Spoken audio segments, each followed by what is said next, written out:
As the NXL headed to Chicago for the 2020 Windy City Major, the two names haunting the rest of the Pro League were familiar to anyone who had been a fan of the game in the modern era.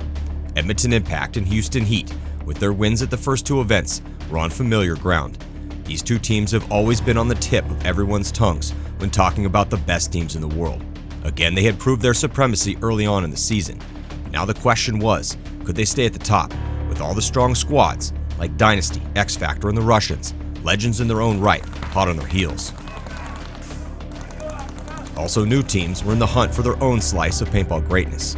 For those at the bottom of the standings, a scary situation awaited them if they could not pull out of their downward spiral. Relegation back down to the semi-pro division awaited the last place team at the end of the year. This event was the last chance to prove yourself before the World Cup.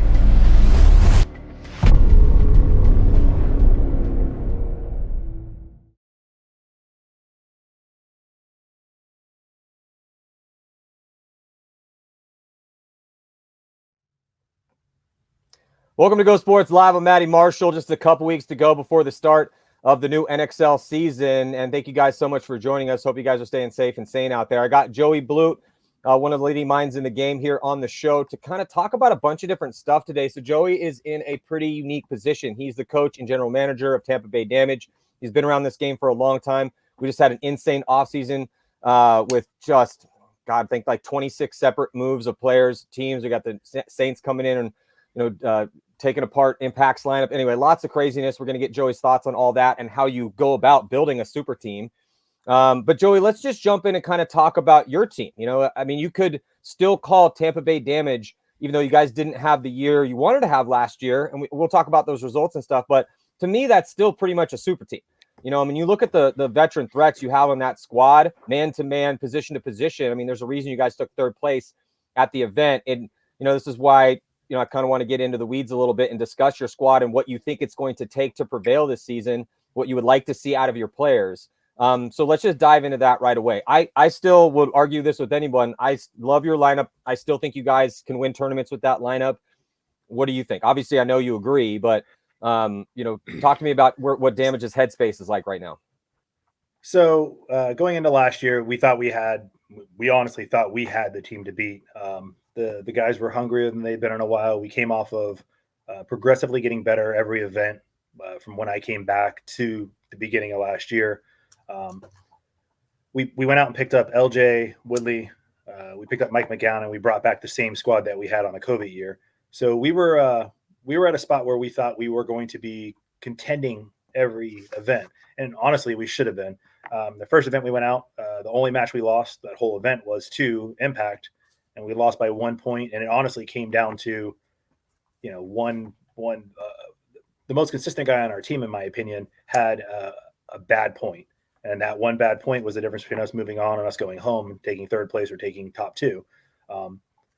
It is what it is. That shit happens when you get to the semifinals and finals at any of these events. It's damn near a coin toss, right? If you make it to the semifinals, you have arguably one of the strongest teams there. Obviously, at that point, there's no more give me's after you get past that top 10. And I don't even say that the top 10 sometimes is actually crazy hard too. Occasionally there's somebody gets through that got through on the bubble type shit and maybe shouldn't have been there.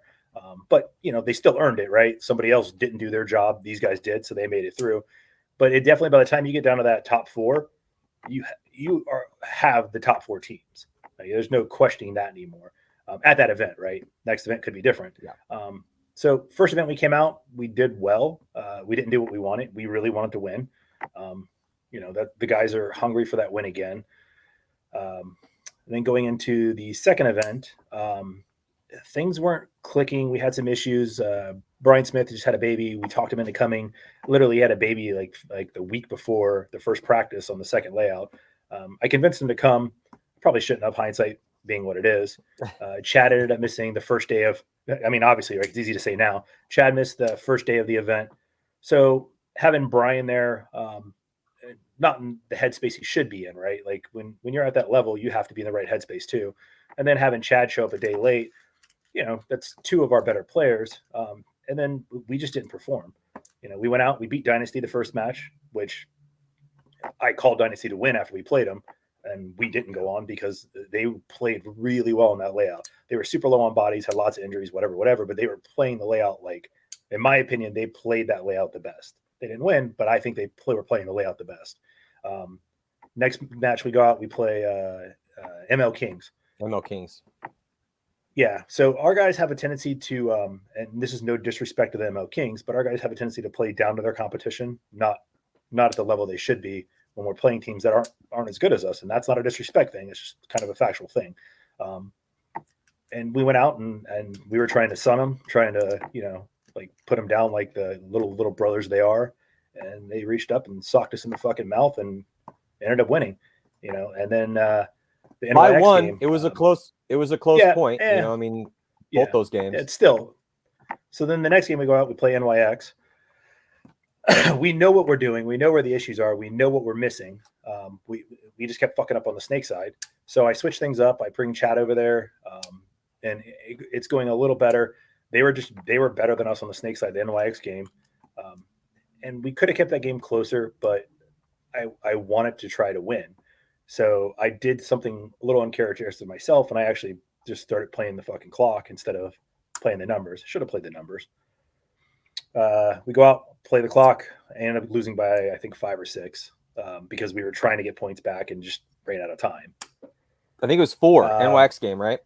4. 8-4, I believe. 4 or 5. So not whatever. It was too as goddamn. It was still too goddamn much.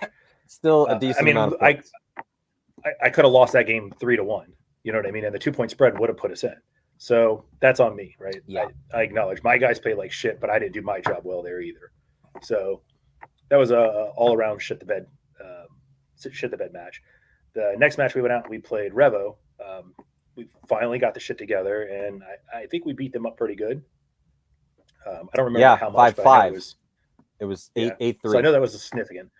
And I think we ended up missing it came down to the X Factor Infamous game on the 2-2s. And I think Infamous had to win by like 3, and we would have been in. Whatever shit happens, they played the numbers. I don't hate them for it. I hated them at the time just because it knocked us out. But I also don't blame them, right? So they did what they needed to do. They went on. We didn't. It ended up putting us out, I think, at 9th or 10th, which was the worst showing I've had since coming back. And it sucked. Sucked bad. Well, you guys took 11 because you missed. 11. So you took third at the first one, 11. Right, 11, right. And then you go to the next one, and this was a really interesting event because, if you look at your plus minus at both of these events, where you went 2-2 and barely missed the cut, you were +1. 20 points for, 19 against at the second event, 17 for, 16 against, +1. So +1 at both those events. Just that's on the razor's edge, man, of being on the cut. And both of those were instances the Chicago event. Yeah, that yeah, one. So That's another. I'm putting it on a T. Yeah, I'm putting it on a T for you so we could, because this week got crazy. Yeah, so you can check Chicago it out at event, episode 3 right now. Yeah, Chicago event. We go out there and it's the daylight saving time stuff starts to become an issue. Games are going longer than they should. It's getting dark. Whatever. We're the second to last match and the last match, and the first one we go out, we play. Who do we play first? Level. Wait, are you talking? Well, you just Level. In general. Well, you played the Outlaws first. There you go. You beat the brakes off the Outlaws. Beat the brakes off the Outlaws. And then we lost to Revo by 1. Right, which was a good match. Derula played out of his skull. We were still making huge mistakes, huge mental errors, shit that I'm looking at and I'm like, yo, this should be easy to fix. Let's adjust, whatever. We go out and we play Level, and they punched us in the mouth like they punched everyone else in the mouth. They had that snake figured out faster than anyone else, and they were doing a good job containing the Dorito side. So, which we practiced Level a lot up until that point. That was, I think, the first event we hadn't practiced them since they came into the league. Because I like Pando, I like those guys, and I want to see them get good. And I told them at that practice, at practices, I was like, yeah, we'll play you guys until you beat us, and then after that, we'll reevaluate how much better we're going to help you get.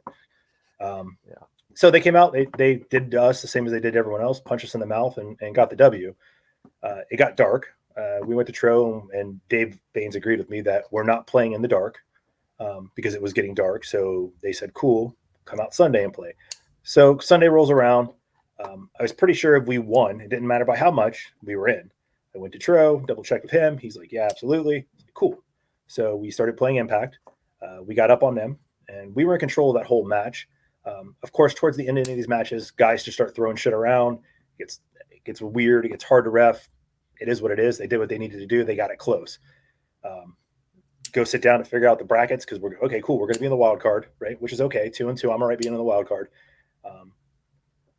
The schedule comes out online. It shows we're in the wild card. I'm standing there. I'm like, cool. All right, guys, get your shit ready. We're going to be in this pit, whatever. Cool.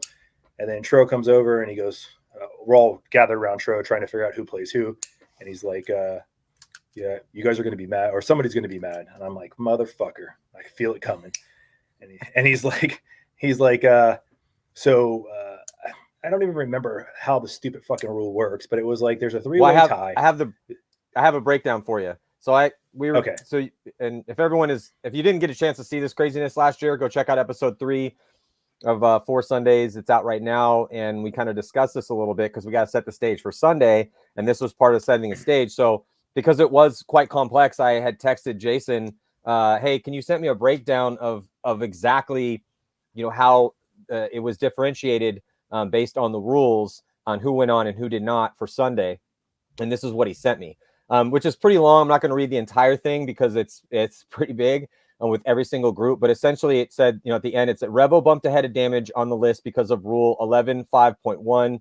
In groups of more than 2 tied teams, where 2 of the tied teams have played each other but have not played any other tied teams, the winner of those 2 teams' head-to-head game will be ranked higher only if they are ranked sequentially after applying the point margin tiebreaker. Sounds super confusing, but essentially with that last game that you had in the bag against Impact, you still had that win. You beat Impact 5-4, but you guys did throw away a bit of a lead. As that was going down, I'm like, none of us knew exactly where all the points shook out when we were calling it. No. Yeah, I'm looking down. No one seemed to know. 100%. Okay. We were told if you win, you're in. I was told by higher ups, if you win, you're in.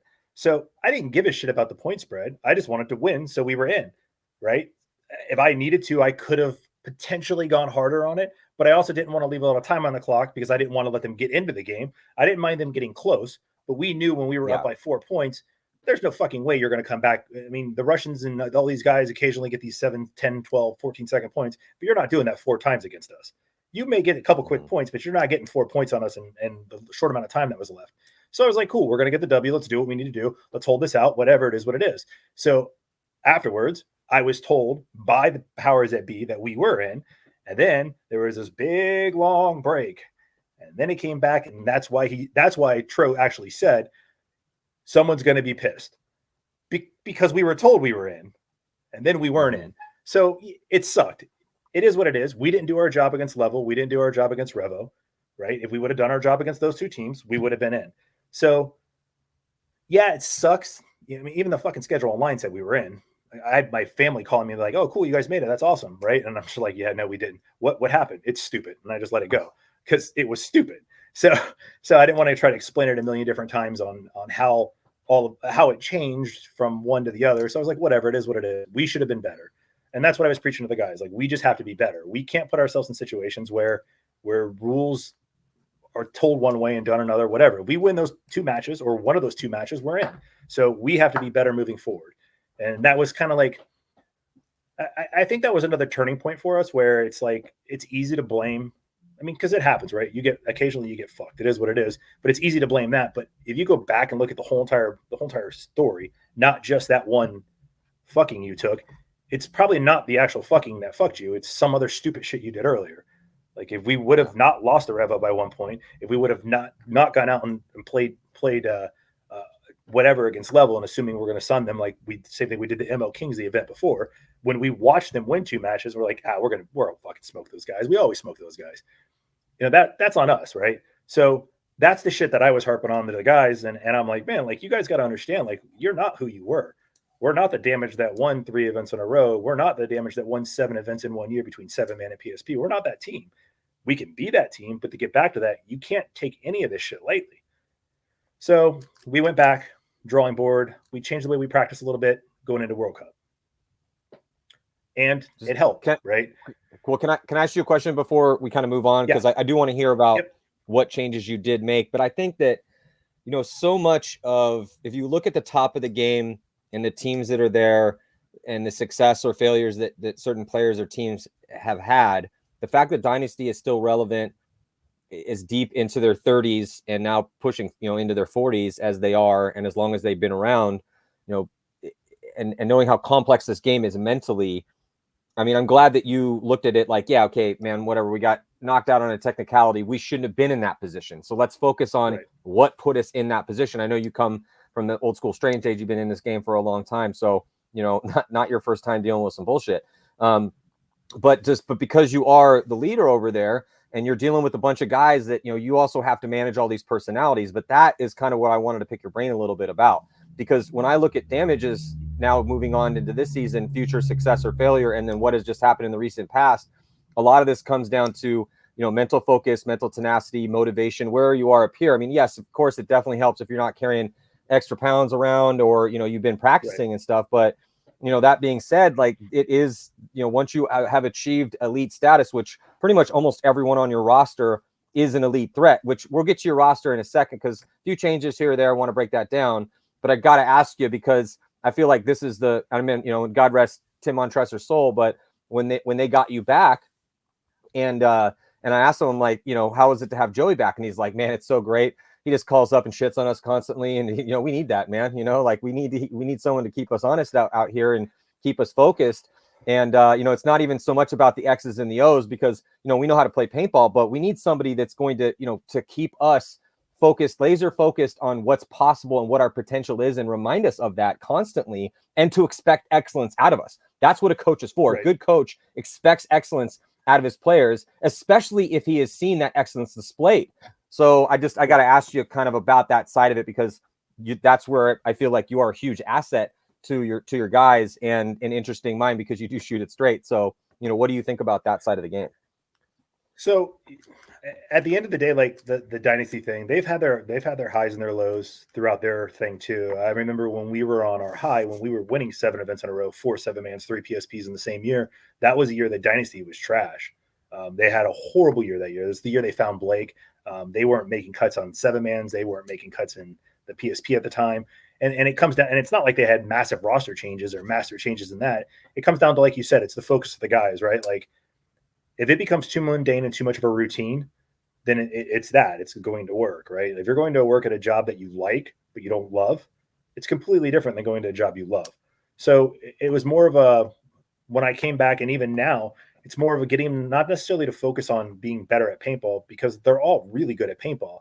It's to be better as a team, and to want it enough that you're willing to sacrifice stuff for it, right? Like you did before you did it. And that's a big thing that's a lot different this time around with Damage compared to my first time with Damage. My first time with Damage, it was all new, right? The first one we got it the first year we did it, winning every year after that, getting consistent with the winning, being the team that everyone wanted to be, being the team that rolls up in 3 Escalades and goes to Charlie's on Friday night or Thursday night before we even play, right? Like Charlie's that. Yeah. No, like literally, like we were that team, and we were the team everyone wanted to be. And it's just a whole entire attitude that you have when you're at that mindset, right? Where you expect it, you earned it, you deserve it, you put the work in for it, and you're going to get it. Dynasty's done a good job of refining that. And as much as the players are great, I honestly think Dynasty's as good as they are right now is because of SK. If Skinny Kevin didn't come back to them like he did, nothing against Rusty. I think Rusty was a great coach, but I also think that players go through a cycle with coaches where you get 3 to 5 years with them, and then you lose the room, especially in paintball, especially at the highest level guys. Very few coaches can go more than 3 to 5 years. I think Ryan Brand would be the one exception to the rule that I've seen on the pro side.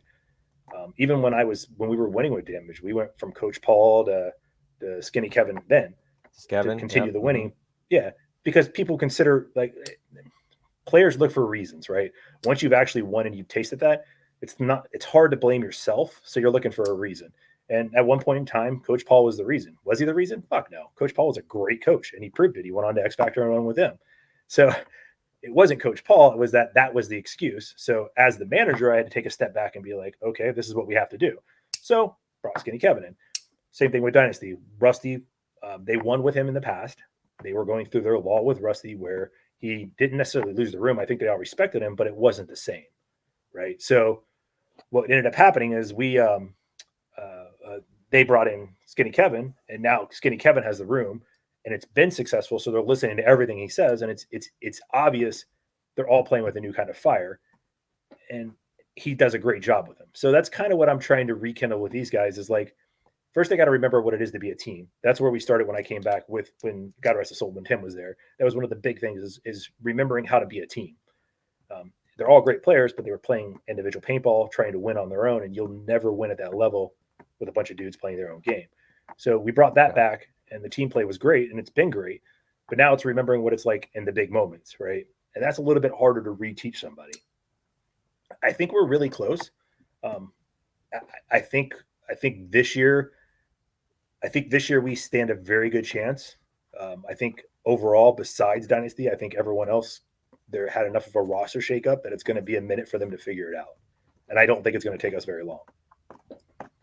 Yeah, so I do want to talk about and get your thoughts on, because again, you are a person in a very unique place in this game.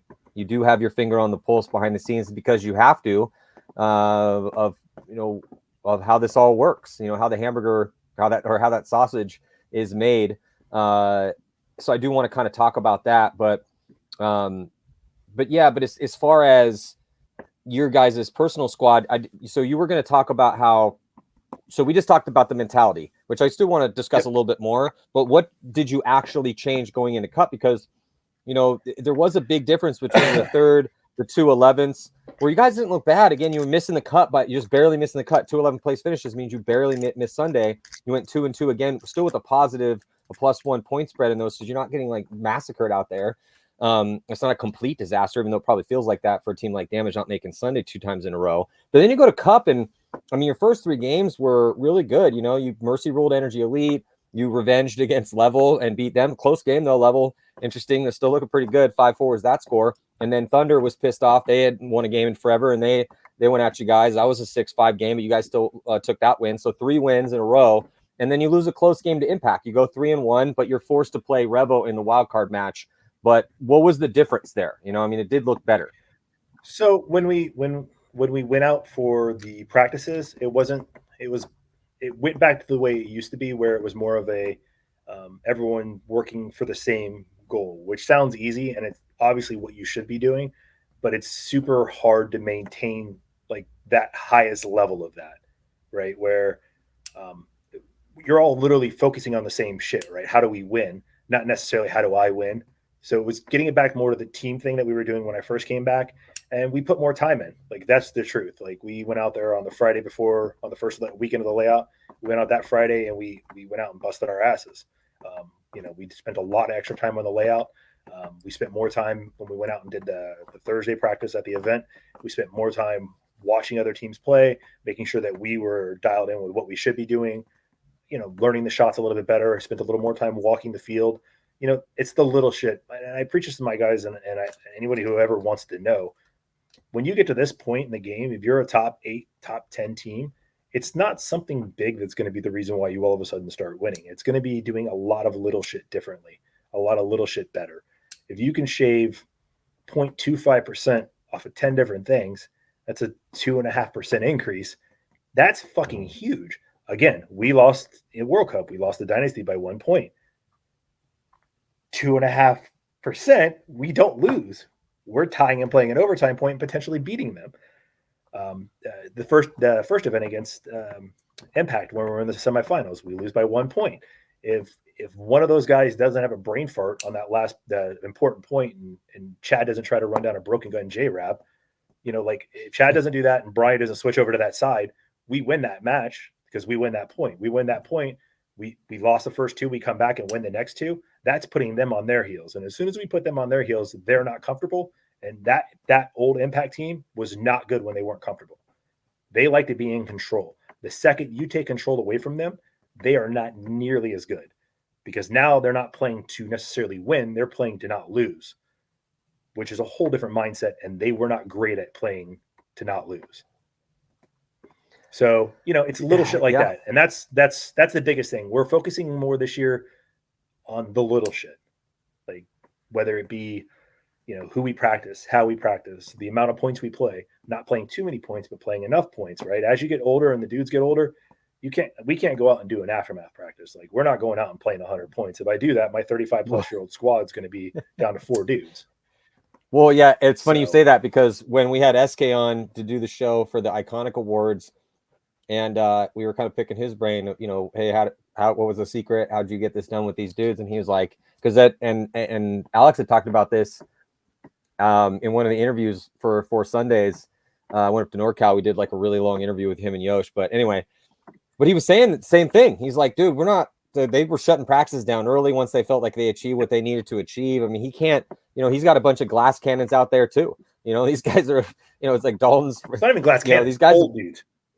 Even Dalton's old. I'm just, what is Dalton? 32, I'm talking like glass cannons in the sense that it goes boom, but you gotta be careful because it may crack. You know what I'm saying? When it goes boom, and so that's the thing, is that, you know, when you're dealing with, you know, Marcelo's on 2, even though he's been a stud, that his knee is reconstructed twice. You know, Alex has been hurt, even though he will fight through it, etc. Ryan had dealt with back issues last year. Dalton was dealing with you know, multiple injuries, and so and so like you said. But that's a razor's edge. You know, are we playing enough points to figure out our stuff, or are we, you know, have we played too much where now I'm risking injury because I got a bunch of dudes out here that they're, you know, one bad slide away from them not being able to play for 4 months. Yep. So that's one thing that we're really working on, that we started working on at World Cup last year, that we're carrying into this year. We carried into this off season too. Like, we've had a couple off season practices. We don't go out and publicize everyone and tell everyone how great we are at our off season practices. We just go out and work.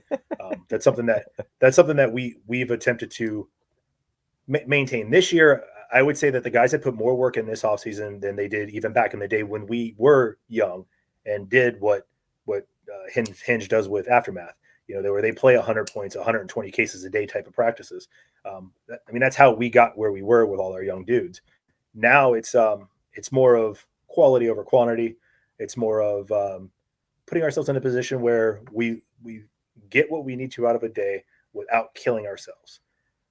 For a number of things, not just even the health aspect of it. You got to remember, when we started this, we were all 20-something-year-old dudes and younger, didn't have any responsibilities. It was just about this.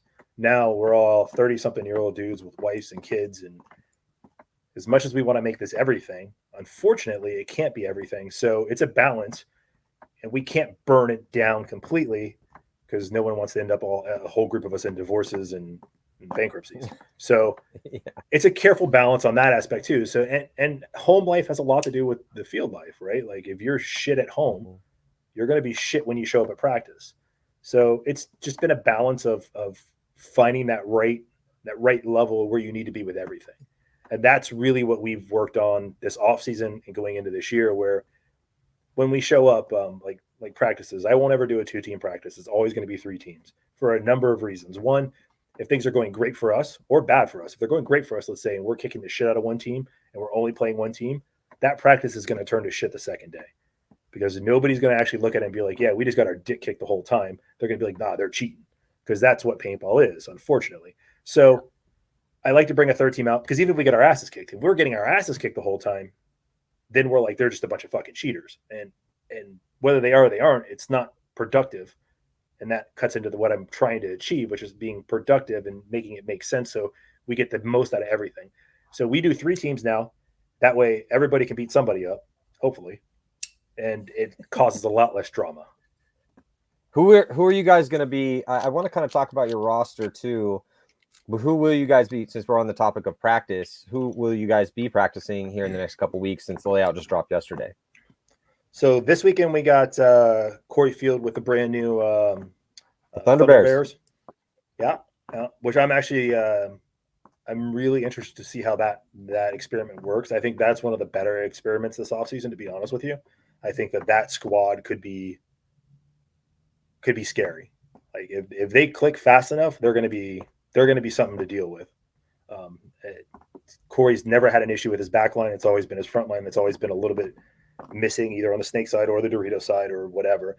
I think if those Bear guys show up and they can get past the I'm in the pros mentality and belong in the pros mentality where they need to be, that could be a scary group. And I think Corey's guys that he brought over, it's a good mix of dudes to bring in with a bunch of young cats.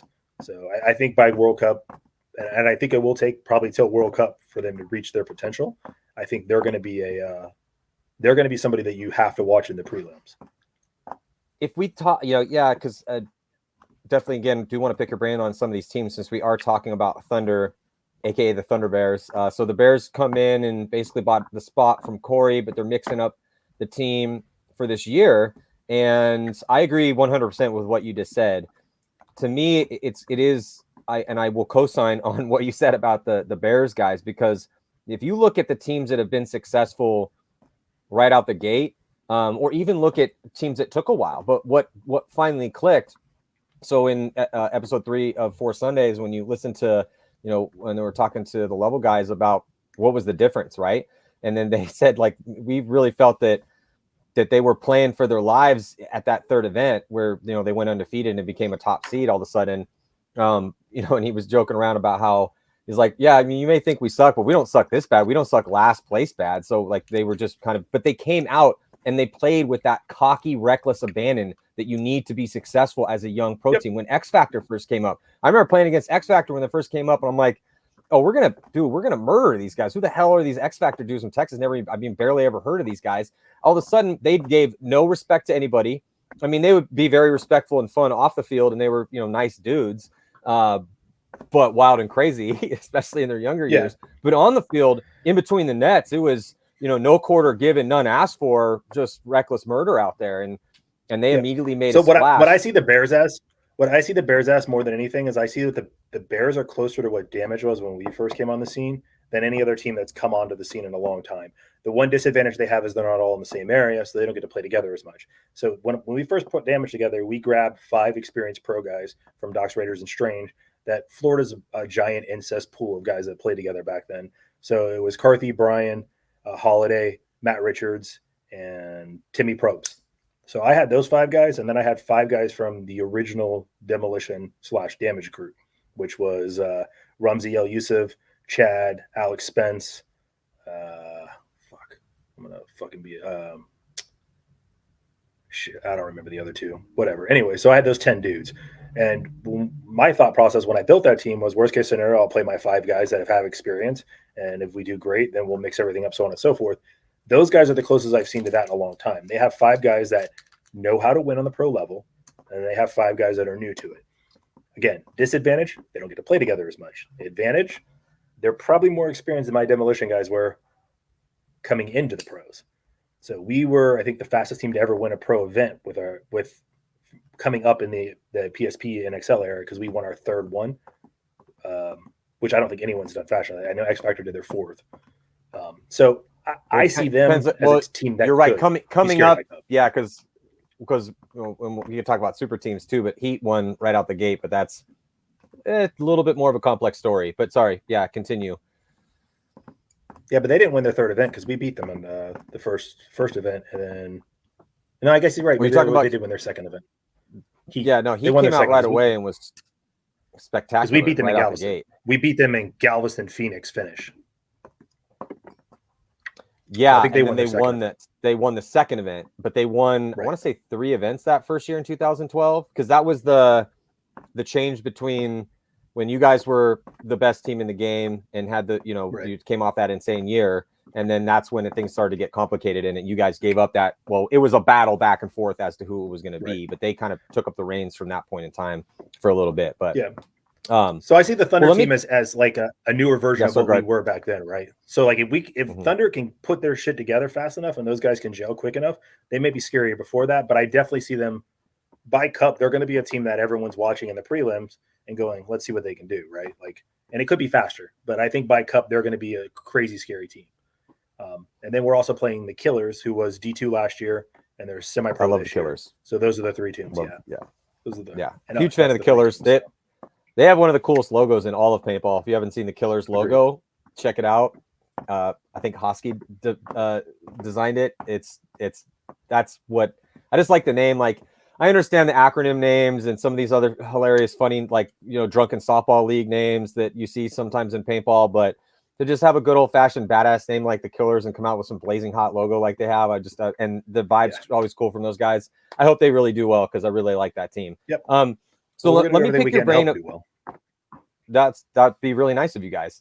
It would also, it's good though to have a team like the Killers. Of, I always tell when people come up to me, and it's like this all the time, I'm sure you do too. They're like, oh, how do I build my team up? What type of players should I look for? Whatever. It's just, there's so many different, types of advice you're always asked for. But as far as trying to build a good team, if you are a team like the Killers and you're, a cocky, fun team that's pretty good that wants to try to tear up, what you need to do is grovel, beg, plead, whatever you need to do to the pro team in your area, or if you're a super low division team, to whatever the badass team in your area is, especially if they have a field to play at. Do whatever you need to do to be the best practice team you can be, so you can go get murdered by those guys week in and week out, and then you get better. And it's the tried and tested method of becoming a better paintball player, is to do something like that. So you want to get better, get punched in the face. The more you get punched in the face, the better you'll get. So let's talk a little bit about this, because, do want to jump in. I want to talk about your bracket. And I do want to ask about your roster, but I do, since we're talking about building teams, what it takes, all that sort of stuff. We had a crazy off season, and I know you're privy to, and you guys were trying to make some moves in the off season too. Because I remember talking to CJ, the owner of your team, and God bless CJ Botsalis, but I remember talking to him at Cup, and I was like, hey man, this is at the practice day on Wednesday. This is obviously, you guys have just come off 2 11th place finishes. I'm not sure where his head's at. So I'm hey, what do you feel about the future of the team? And he was just riled up. He's like, we are good, Matty. We're going to be good again. I don't care what it takes. I will spend the money if I need to. Like, we will beat Tampa Bay Damage. Is not going to suck. He was way more fired up than I am right now trying to imitate him. He was adamant that you guys were going to be successful. And it was a great conversation. But he seemed super fired up. So I was, kind of looking for you guys to maybe make, not that you need to make a ton of moves to have a winning squad, but to see what was going to happen in the offseason. And then it just got insane. So from your perspective, as a buyer of talent, with some money to spend, what was this offseason like for you guys? It was the weirdest offseason I've ever experienced in paintball. I've never been told no, or that's not enough ever in paintball. I was like, man, I feel like this is how the fat women at a party feels. Like, I'm just like looking to settle for something at this point. Like, it was, I don't know, man, there was a lot of rejection I had this offseason, a lot of rejection. and some of it was some of the guys that we went after were they had shit to prove. So they weren't willing to budge because they wanted to prove something with their current rosters, which I respect. Some of it was the dudes are just crazy loyal to their guys and they weren't willing to budge. Money didn't matter. Some of it was location, the same issues we have with the family thing and the travel and just not wanting to travel that much. Hell, we made a play for J-Rab. He's in Florida. He didn't want to travel. I was like, cool, this will be perfect because I don't want to pay for someone to travel. We made a substantial offer to him.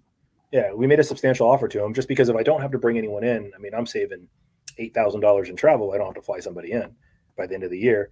So we made a decent offer to him, and he was kind of in for it. And then he came back and said, hey, it was right before the mouse thing happened. Or no, it was right after the mouse thing happened.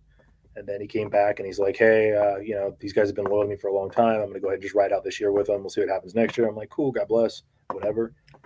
And then obviously we saw how that ended up. Apparently writing it out with somebody who does have a price on it, which no hate at all. I told everyone on my team, if someone offers you $100,000 and you don't take it, I'll probably sock you in the mouth next time I see you. That's stupid money. And it's good for everyone.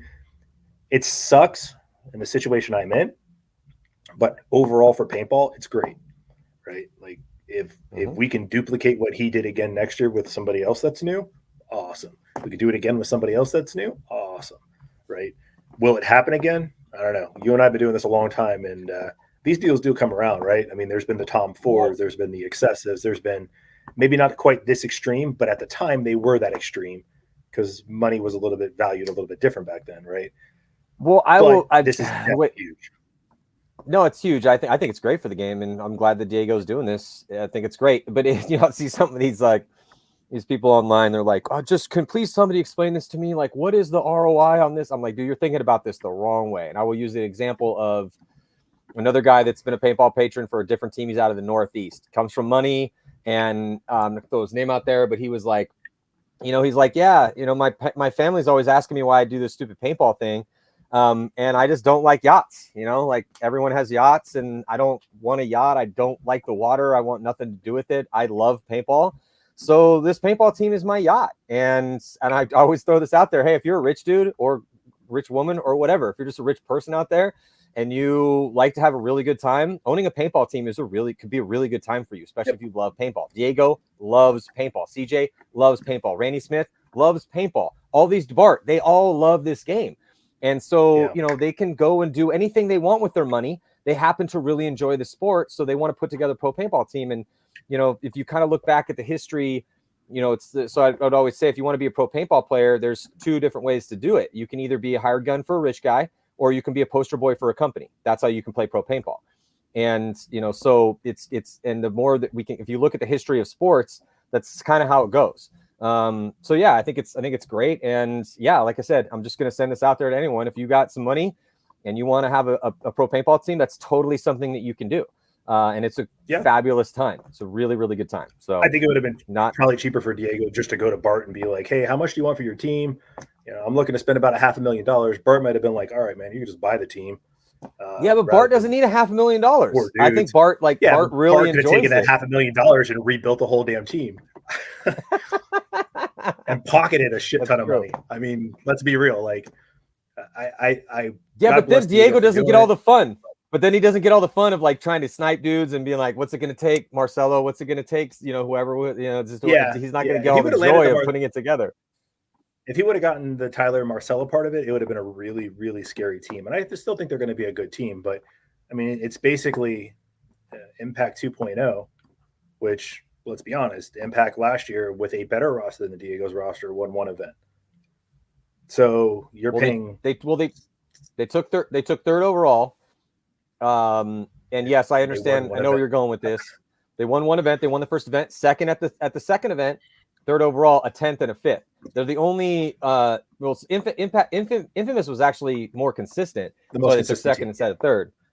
Yeah. Of the top. But my point still is what you bought 4 dudes for a shit ton of money that were all on the same roster that won one event last year. And those 4 dudes didn't win it by themselves. There was a 5th guy on the field with them, as well as a bench behind him to help him. So to me, I get why he went the way he did and why he did what he did. And if he would have gotten Tyler and Marcelo, fuck, that would have been a scary ass team.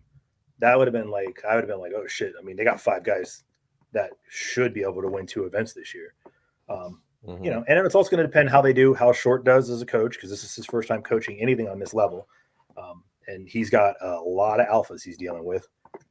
So that's going to be interesting to see how that plays out. And then how much does Diego want to play? How much do all the other guys want to play? How much do they have to play?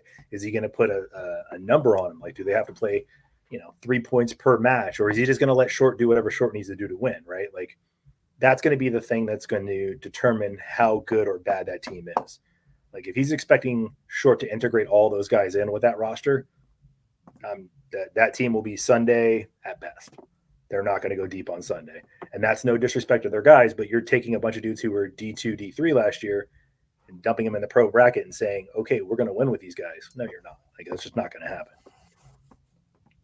Let me ask you this question. Dynasty, X Factor, Revo, Energy, Latin Saints. That's the bracket A. Do the Saints make it to Sunday at their first event in that bracket? I think it depends on who Short plays and how he plays them. If he plays his best players, they have a chance. I would say outside chance. If I were to put money on it, I would say no. I would say it's going to be the top 2 teams go through again. Dynasty is one of the few teams I think that got stronger this offseason. Like, if you're just running numbers, right? If it's just a percent thing, right? Like, if you put a number of value on every player, Dynasty, in my opinion, is the only team that increased their value. Everybody else decreased their value or stayed the same. So I would say Dynasty goes through, and I would say X Factor they're going to have the biggest chip you've ever seen on their shoulder this year. They got something to prove. Archie leaving, everyone thinks is the end of the world, and everyone that's on that team is going to go out, and I think X Factor will be scary this year. I think so too. I've been saying this constantly in our shows. As soon as it happened, I mean, look up. I'm good friends with Archie. I respect his talent. He's one of the best guys to ever play the game. He's an amazing paintball player. And that's a huge coup for Dynasty to get Archie off of X Factor. I remember talking to Alex Martinez at Cup, and he was like, "Hey, this is off the record, but." And we talked about it. He's like, Archie's either going to retire or probably not play with us next year. And I was like, really? He's like, don't tell anybody. But, we talked about it quite a bit. And yeah, it was, I was kind of obviously a little bit of a shock. But and then we had Archie on the show, and he would you could tell he just wanted he's been doing this forever. It's like we go back to the motivation thing, the conversation that we just had.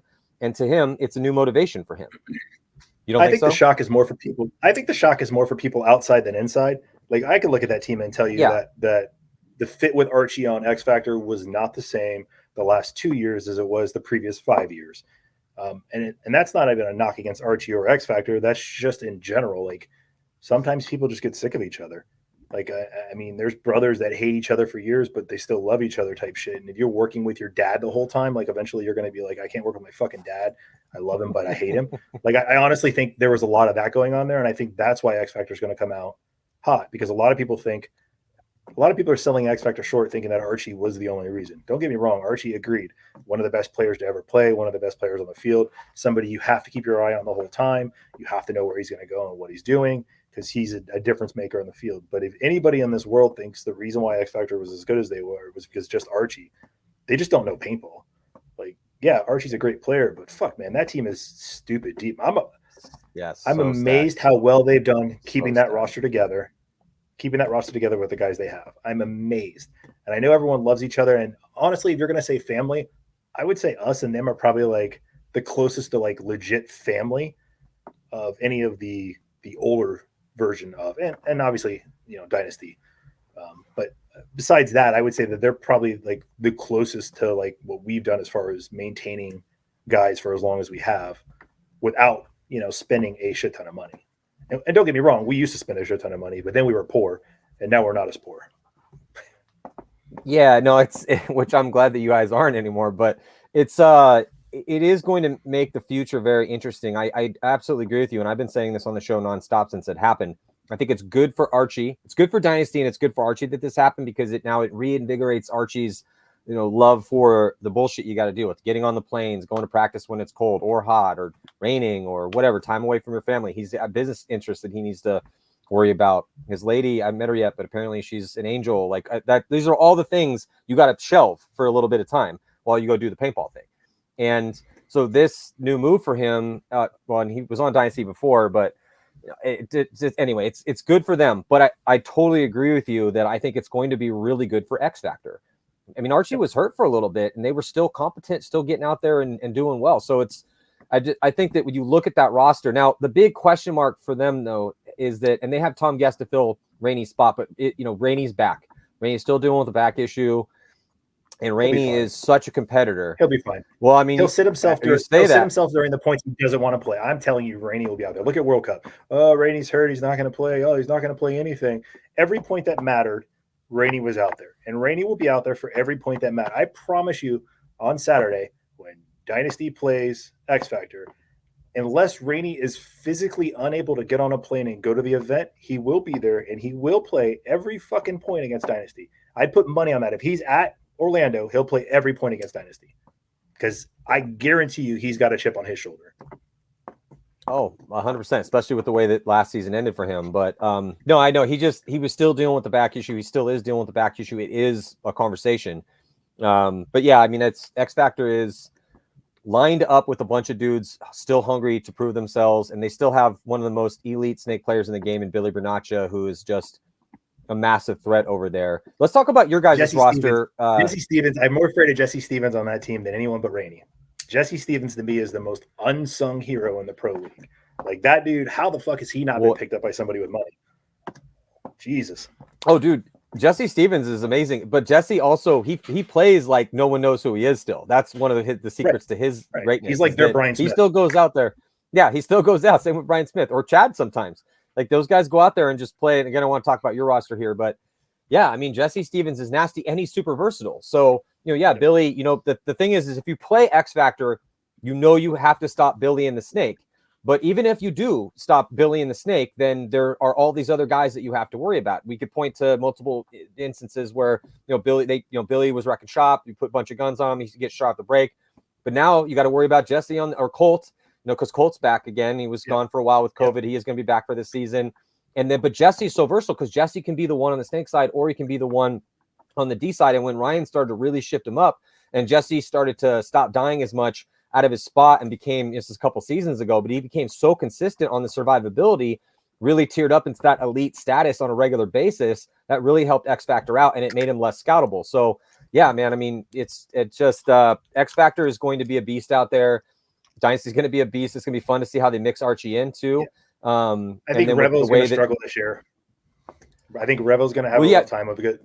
They lost two of their, so they lost, in my opinion, they lost their two of their best players they've ever had on that squad. Zaleski retiring and Darula leaving. Zupa's good, but I don't think Zupa's their best. So I think losing Zupa hurts a bunch for sure, but definitely losing Darula and losing Zaleski. I mean, that's three of your starting five guys you don't have back this year. And they were already thin on their roster. I know they picked up a bunch of dudes, but the dudes they picked up, are they going to fit? It's a whole building process. Like, I don't know. I think Revo's going to struggle this year. There's a couple of these other squads. Do you think that, I agree. I think Revo, they're a big question mark this year, man. I mean, if you lose a player, having Dan retire and then losing Darula and Zupa, because Zupa, I've watched a ton of Paintball, man, and I went back and watched all the games that Revo played, and he was nasty over there. Chris Shear is ridiculous now, dude. He's so good on the D side. He's so consistent. So it's really good that they were able to keep him. They're going to need to do whatever they need to do. If Shear continues to play like he does, like that's a guy that I know he maybe got some offers, but if he has another year like he had last year and they even do decent, he could easily get cherry picked. But yeah, Revo's a big question mark for this year. Do you think that level will be, since you guys have played them so much, do you think that what do you think we're going to see out of them? Do you think that they're going to be, again, at some point in time, as good as we saw them out of the third event? What do you think? Who knows? I think the first event's going to be rough for them. They're in Ohio. It's frozen there. I know they were trying to get around and try to play somewhere where it's not frozen. I know they try to play a little bit when it's frozen, but it's not the same. So I don't know how they're going to come out. I know, I think Logan Arnold, he's not playing with them this year. I don't know. He didn't get a lot of spins with them, but he was also a dude that, those guys are all boys. Like, they've been together for a while now. So losing anybody hurts. So I don't know. I mean, could they be? Yeah, absolutely. They're the same fucking roster.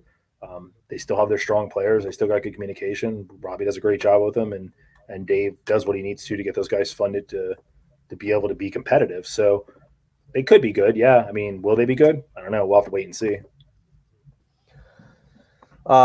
What do you think about and now a big question mark with everything going on in Eastern Europe right now with the Russians. So the Russians just came out with the news that they were going to have their full starting lineup. They just had released that a couple days before all this craziness just went down the past couple days.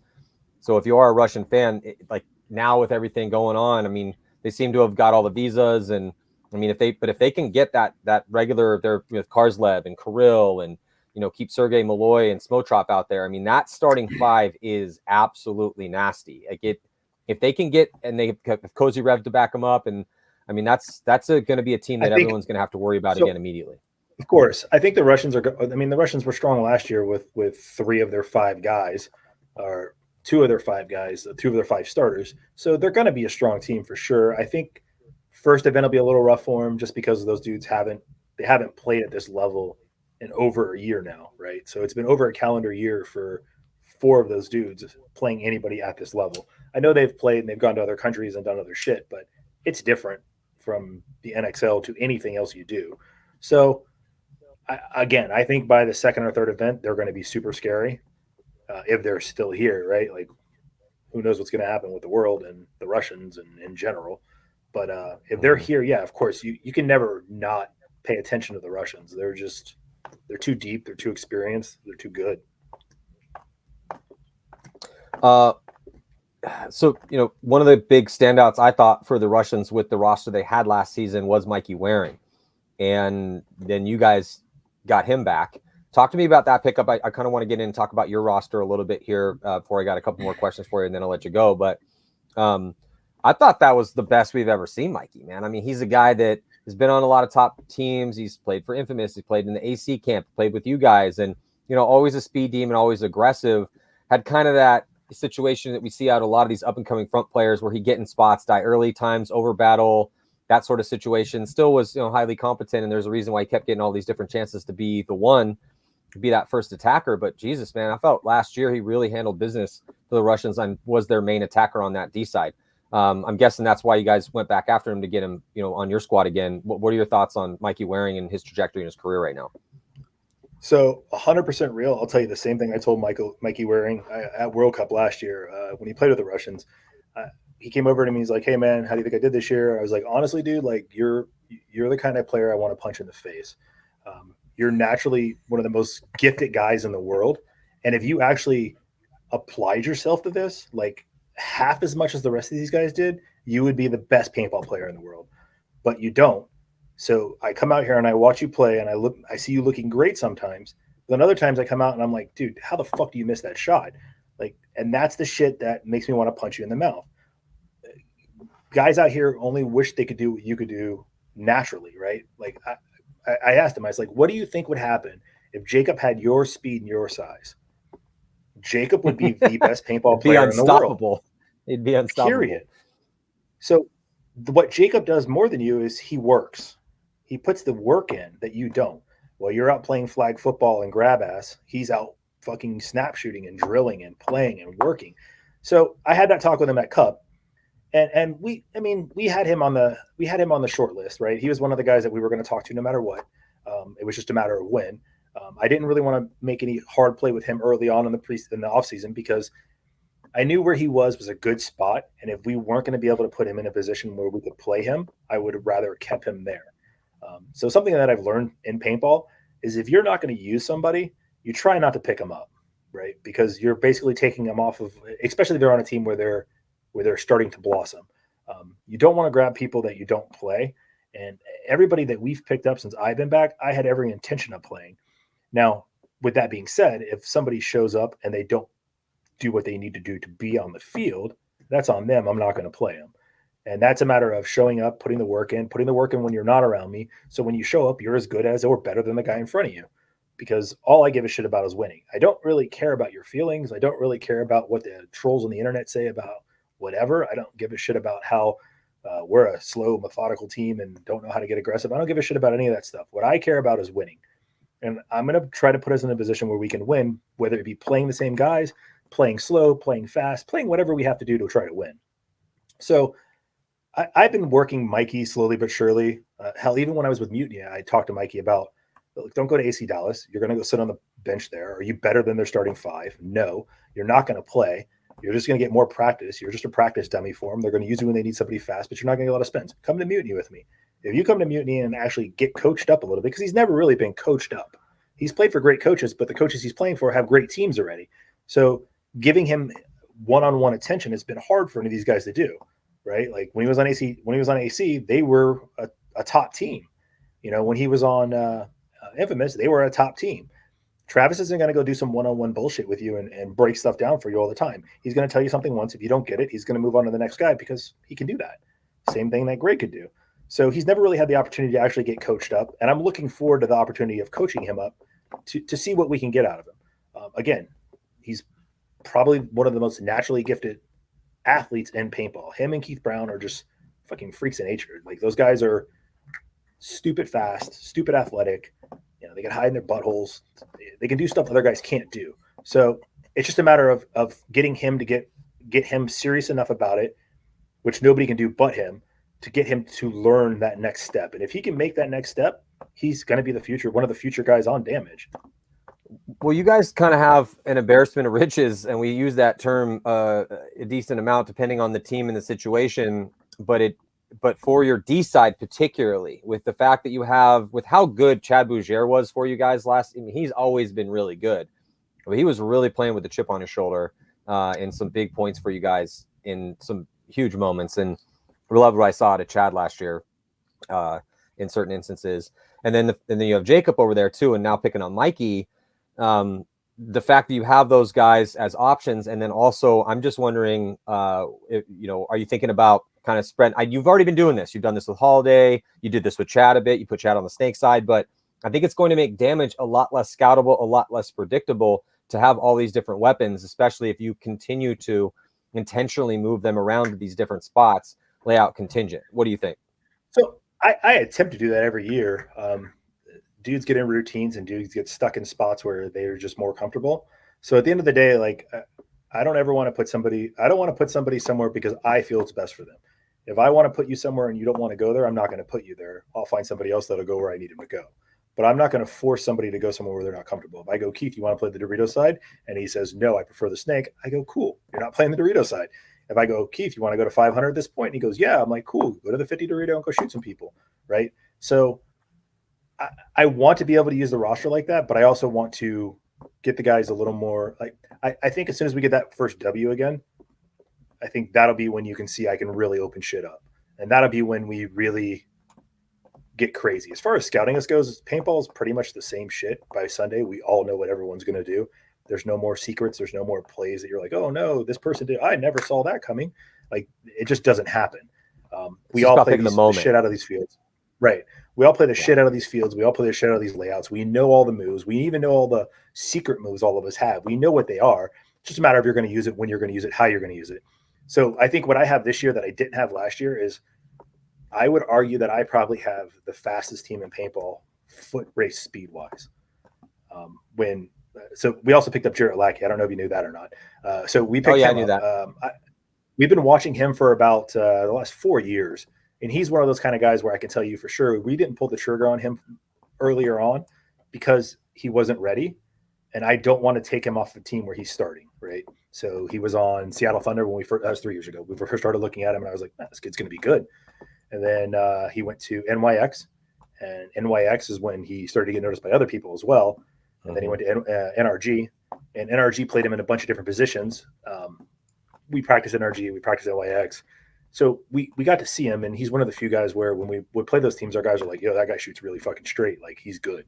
So we let him grow a little longer, a little more. So this offseason, I talked to him a little bit at Cup and was like, hey, man, if you're going to make any moves next year, give me a call, let me know. If you're happy where you're at, God bless you. I have a good relationship with NRG and Allen and those guys. So, I don't want to do anything to screw with them, but I also want to make us better, and he could make us better. So if he's not going to be with them, I would like the opportunity to talk to him. Right. So same shit I do with like Marcelo and Rainey and anybody you can think of that's like, wow, that guy's really fucking good. I promise you, I talk to them this offseason. Even if I know they're not going to go, I usually start it with like, send Tyler Harmon a message at the end of World Cup. Hey man, you're probably not going to leave your team, but if you do, make sure you text me. Like, let's talk. Right. Same thing I do with Marcelo. Like if there's any cracks in the ship, I always reach out to those guys and be like, hey man, you guys suck this event. You still want to play with that team? Because that's my job, right? My job is to make sure these guys know that if they're not happy, we'll take them. So World Cup happens, whatever. We talked to them a little bit the off season. And, I honestly feel that between COVID, age in general, and injuries and how hard this game is on people's bodies, that if you're not rolling with at least 8 or 9 dudes, you're kind of asking to get fucked at one of these events this year. So we were at 7 after Cup because Brad retired. We had already parted ways with LJ, and we let Mike McCown go because he just wasn't going to get the spins with us. So I was like, man, look, I'll be honest with you, carrying you around is not going to make any sense for you or us. Go find a team that you fit on that you can get some spins on and play your ass off, right? Like, get as many spins as you can. So we parted ways with those 2, and then Brad ended up retiring, which we kind of knew was going to happen anyways. He told me at the beginning of the year that it's probably going to be his last year. And I don't blame him. I mean, the dude had a long career. He's lots of injuries. He just wants to, play golf and spend time with his family and also support his wife, who's now doing the WNXL, which is fair, right? Like, she supported him this whole damn time while he's running around the world being an idiot playing paintball. So it's his turn to suck it up and be a fan for her. No hard feelings. Hell, I even told Brad, I was like, look, man, if you just want to play the first 2 events, first and last event next year, just play it. Just give me a call. Let me know. Come out to these practices and we'll put you back on the roster. Dude, so, no problem. But it is what it is. So he's going to so our roster this year, we added those 2 and we lost those 3. So we're sitting at 9 dudes, 10 with CJ. With CJ will be at least the 2 Florida events, and beyond that, who knows? Which is a good number in my opinion. It just gives you the opportunity for because it's going to happen. Someone's going to slide at practice or tweak something or tear something, and you got to have those extra bodies. So our roster I think is it's really deep. It's really versatile. I can play dudes anywhere. I mean, Jared is crazy fast. Mikey's crazy fast. Keith's crazy fast. Chad's crazy fast. Holiday's crazy fast. Hell, only guys I have that aren't crazy fast are Jacob and Jason. At this point. Yeah. And Jason, I keep sending him pictures of 2012 Jason. Like pretty much once a week, I send him a picture of when he was super sweet and super in shape. He started CrossFit again. And if you follow him on any of his social media, he's posting that stuff up on his pages, what he's doing every day. He comes in and he's like, bro, I almost puked today. I mean, I get a text from him almost every morning, like, dude, can't walk. Or, hey, I almost puked this morning. Because he actually works for us here at Social now. Mm-hmm. So when he comes in, the advantage of working for your boss being your coach on your paintball team is that, you can come in at 10:30 or 11. That's fine. Just make sure, you put the extra hours in at the end of the day, go do your gym shit in the morning, right? Like, this Friday we're starting to practice tomorrow. And I was like, yeah, you get a Friday off, because again, winning is also important to me. So, all our dudes they're doing all the off-season work. They're putting all the time in. I mean, they've been out there. There's been at least 3 to 5 of our guys out there every single week. Oh, and Chris Horn, that kid, man, watch. You guys are going to be like, holy shit. Like that kid. Are you going to get, so this is one of the questions I was going to ask is that, we haven't seen much of him and you've been telling me now for a bit and I've heard that he's legit, but I'm just wondering with, how many opportunities is he going to get? Look at last year. How many matches did I have that weren't 1-point matches? Not a lot. Not a lot. You guys are in shootouts every time. Yeah. The problem I have is that if we have super close matches, it's hard for me to give him spins because he prefers the Dorito. But like I tell him and like I tell anyone who asks me, if you want to have a long career in the pro bracket, be good in the snake. Anybody can play the Doritos. Anybody can be a 2. If you could be good in the snake, you could have a career as long as your body holds up. And then as soon as your body starts to break down, they'll just pitch you as a 2 on the snake side or the Dorito side. That's how you make it on the pro, any damn pro team is you be really good in the snake. So he spent last year learning how to play the snake and putting the time in there. And he's been practicing this whole offseason doing it. And so you'll see him this year for sure. It's a matter of when and against 2 and how close shit is. And because, anymore, man, the fucking game against the one we missed, the stupid cut when we had to play on Sunday, Chicago, that one match against Impact, if it's 1 point the other way, we're in and fucking the other idiots are going home. So, at the end of the day, it comes down to stupid shit like that. So as a coach, it's hard for me to be like, okay, Keith, you're sitting so Chris can go in. You know what I mean? Like, yeah. And now with Lackey, no, you don't. To me, if I'm you and I got Keith Brown and dude, Keith Brown he's an MVP, former MVP. That dude could win it would not surprise me if he wins the Golden Barrel this year. Like the dude is nasty. He's one of the premier snake guys. Again, we say this about certain dudes and it's not everybody. That's why you pay Keith Brown. Like Keith Brown's a nasty. So yeah, to me, I'm going to run Keith until the wheels fall off. I mean, if we're going to put maybe even if I have to put him in the corner as the 2 or whatever, but Keith is going to play every point until, and he does have a little bit of, and this is the one thing, if I was his coach, and I love you, Keith, so don't think this is a personal attack. Yeah, he's but endurance issues. He's definitely a little bitch. His cardio is a little suspect. Dude, I'm constantly on him about that. I'm like, stop being jacked. Get fucking in shape. There's a big difference. Like, you look jacked. Don't be jacked. Go run on the treadmill for an hour in the beginning and an hour at the end of your workout. Or, when he walks around with his shirt off, we're like, damn, Keith, you've obviously been hitting the weights, brother. But he definitely has had some cardio issues. So, but again, Facts. but that's okay. Would I like him to be more fit and be able to run every single point? Yeah, that would be great. But I'll take him when I can get him. That's why you get a Lackey. And I do like to pick up a Lackey. I do agree that Lackey has improved, but he has not proved himself to be a more elite threat than Keith Brown. In fact, there's maybe a small dudes on any given day are going to be as good as Keith, and only a few of them that have ever proven to be better. And that's just, and again, if you disagree with me, I'll argue that till the cows come home, because I don't feel like you really been watching what we've all been watching, because Keith's absolutely filthy. So I'll tell you, just like I told Lackey and Mikey, you got to be better than the guy in front of you. You expect to play every point. Will I play you? Yes. When guys get tired, I'll play you if you're not better than the guy in front of you. But if you're not better than Chad, don't expect to be the one on the Dorito side. If you're not better than Chad and Jake, don't expect to be the one on the Dorito side. Now, if you're not better than Keith or Brian or Holiday, don't expect to be on the Dorito side. At World Cup, actually, I would honestly say that Holiday was playing the one better than anybody for us. He was so good for you guys. He really was. And Holiday he was out for blood at that event. A lot of people don't know Holiday actually got sick on Saturday. He didn't even show up on the field on Saturday. So when he showed up on Sunday, he still felt like shit and was like, I played him the first 2 points and he's like, yo, I got to sit. I'm like, God damn it. So that kind of put a monkey in our whole entire, what we were planning on doing to start with. So again, we're deep. Like, we're deep enough where if I could have grabbed a J-Rap, I could have run 2 lines. I could have run 2 lines and been good. Like, I would have still won 70 or 80% of my points with both of my lines consistently. So we're close to that point again. It's just a matter of getting these other guys, a couple guys caught up to speed and get guys comfortable. Like Jarrett's going to have a little bit of time where he's going to have to get dudes comfortable with him because he's never really played with us. At least Mikey has some, he's Keith's roommate, so they actually play together a lot. That can be really good. The last question before I let you go, Joey, is about your bracket. So you're in the bracket with Infamous, Ironman, Level, DMG. We already discussed Level a bit.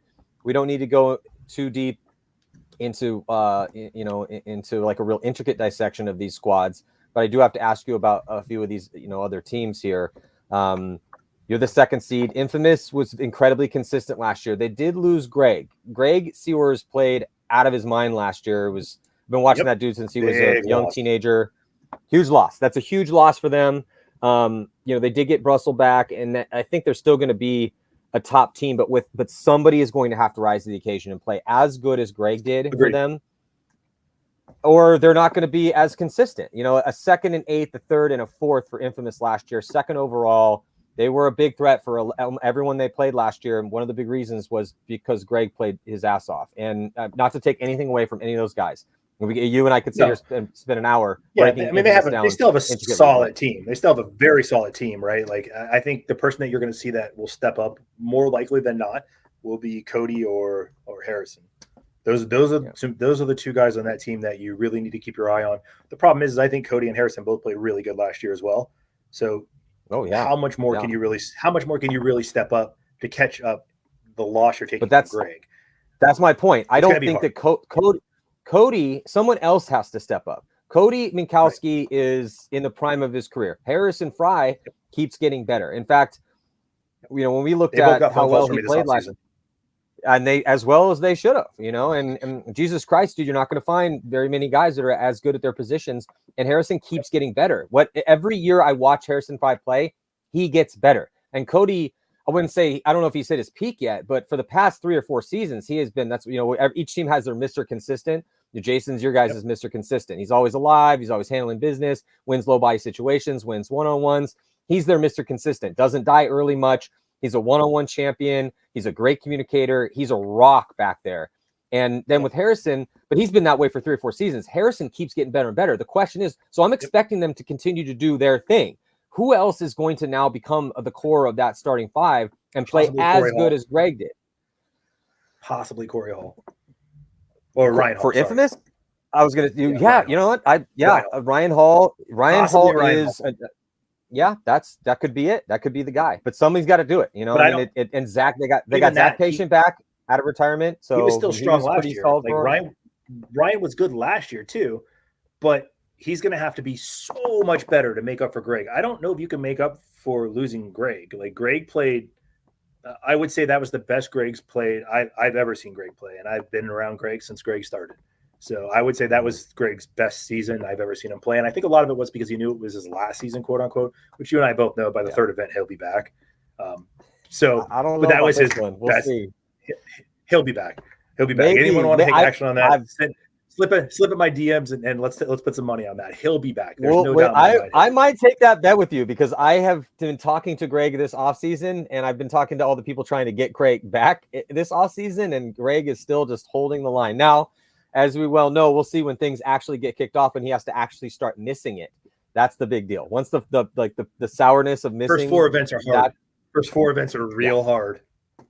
Yeah. So but yeah, we'll I mean, see. so I think Infamous is not as good as they were last year, damn near no matter what they do, but they're still a really good team.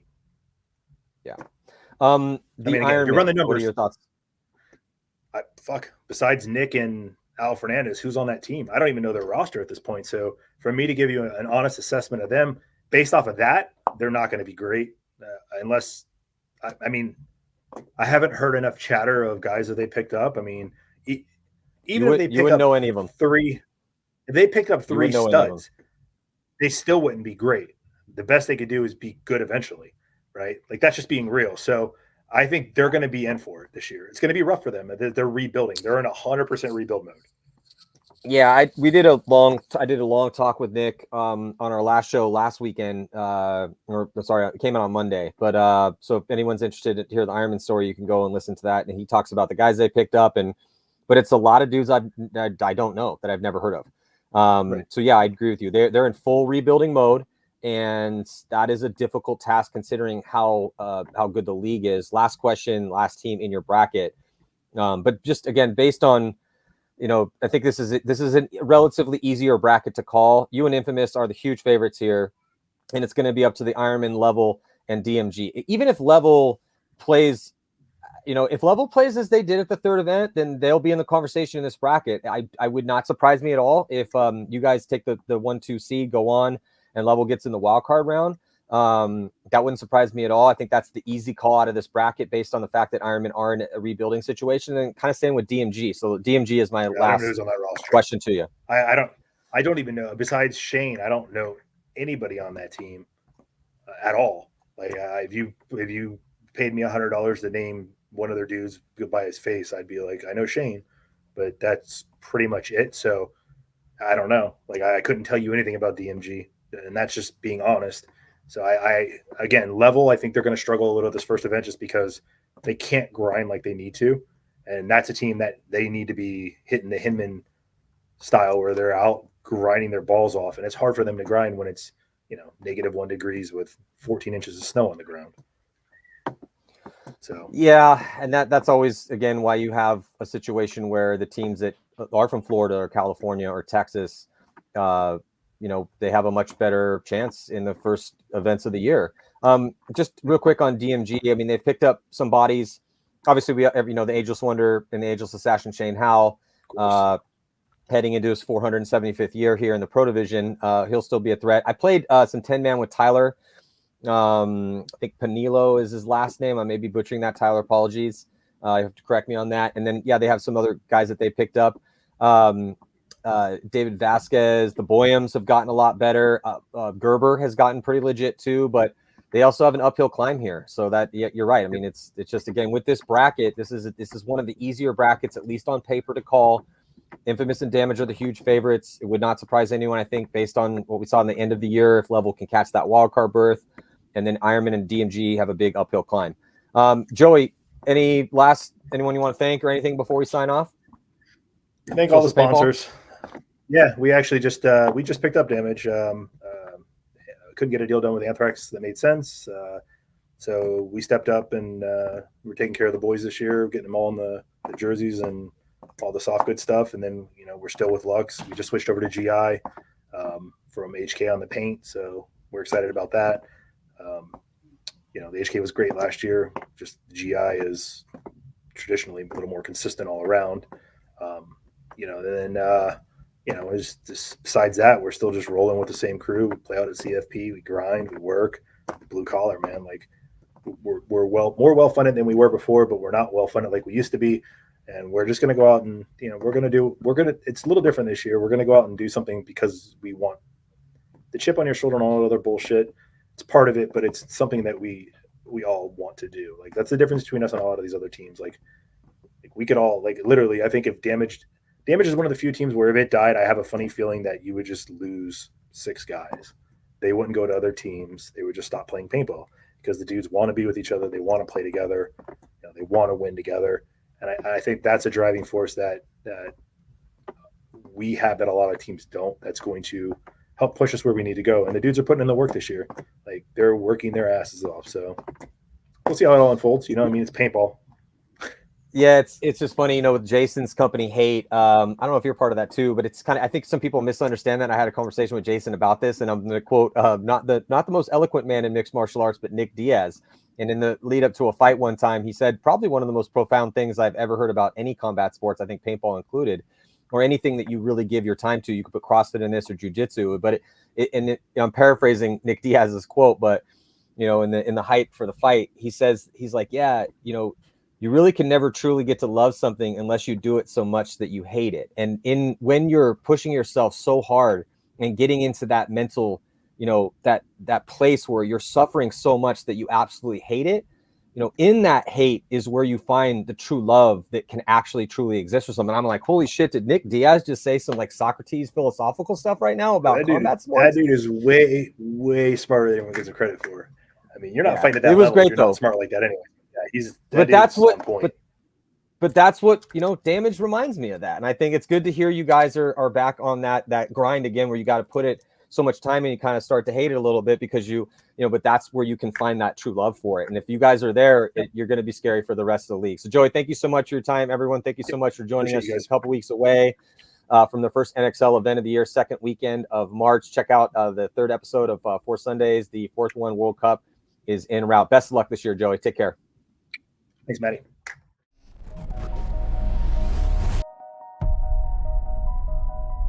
To what would you give each moment in a day if you knew that you only get 4 unique and different days to shine? It is such an arbitrary number, 4, to be sure. But the parameters are set. You know the day of your execution or of your deliverance. This is a trial by combat. It's a day to define you, a day to test you, a day where all the torturous hours of training come together, where it's you, your gun, your preparation, your teammates, and your tenacity on display, dissected by your enemies, with your skill, your will to win, weighed and measured. It is your chance to prove to the world that in this small slice of place and time, that you above all others are to be remembered, to be respected. In the sport of paintball, it will come down to Sunday, the holy day, where you get to earn your place in the game. And in 2021, you get 4 of these. So this is the story of many moments, but of 1 year of what happens on 4 Sundays. They have to, they know it, right? Smart fucking paintball. Malice is just saving the day again, and Malice gets the crossfield shot as well. Guys couldn't make the corner like I was as consistent. They get Konstantin Fedorov back. They have Todd Martinez as the coach. Randy Smith is intent on building a championship team. I got the chills, and I was like, we're going to win this tournament. Pressure's all on them because they're number 1 team. We're the 20th place team. Level undefeated, the number 1 seed in their division. They have everything to lose, and we have nothing to lose. No one can touch Dynasty here. That was a complete masterclass. You go to bed dreaming you get to play Impact on Sunday and send them home. Then you dream you get to play Houston Heat. Who's the other Titan? Dynasty. There's no better feeling than going up against the big Titans.